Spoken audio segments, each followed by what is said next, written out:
साथियों नमस्कार, मैं संजीव कैथल से। और आज मैं आपके बीच में एक बहुत ही शानदार रिजल्ट लेकर आया हूं। तो इन्हीं की जुबानी सुनते हैं अभी इनको खाने से क्या क्या आराम मिला है। आपका नाम बताएं।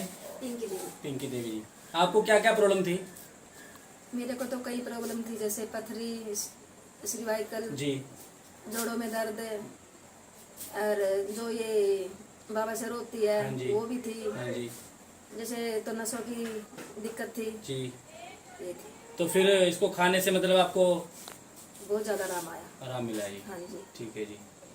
तो आप मतलब इसको खा के बिल्कुल खुश हो आप? हाँ जी, बहुत खुश हूँ, हल्का महसूस करती हूँ बहुत ज्यादा। अच्छा जी। तो आप लोगों को क्या संदेश देना चाहेंगे इसके बारे में? मैं तो यही कहूँगी भी, जैसे मेरे को राम आ भी सबको वैसे ही राम आना चाहिए, और भी यही खाओ। हाँ जी, ठीक है जी। ठीक है। ओके ग्रेजुएट साथियों, मिलते हैं अगली वीडियो में फिर एक अच्छा रिजल्ट लेकर।